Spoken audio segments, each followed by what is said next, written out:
Okay, கர்த்தருக்கு ஸ்தோத்திரம்.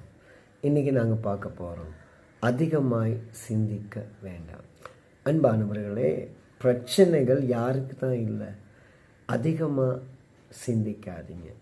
யோவான் 14:1 சொல்லுகிறது, உங்கள் இருதயங்கள் கலங்காமல் இருப்பதாக. இந்த குழப்பங்களை நினச்சி, பிரச்சனை நினச்சி அழுது கொண்டு இருக்காதீங்க. மனசு கொஞ்சம் கல்லாக்கி கொண்டு உபவாசம் செய்து ஜெபம் பண்ணுங்க. கொஞ்சம் மனசு ஸ்ட்ராங்காக வச்சுக்கொள்ளுங்க. அதைரியப்படாதீங்க. பிரியமானவர்களே, ஒரு முட்டை எடுத்து நாங்கள் தண்ணீரில் வச்சு அது வேக வச்சிட்டா அந்த முட்டை ஸ்ட்ராங்காகிவிடும். ஆனால் அதே தண்ணீரில் ஒரு கிழங்கு ஒன்று நாங்கள் போட்டால் அது கொஞ்சம் சாஃப்டாக மாறிடும்.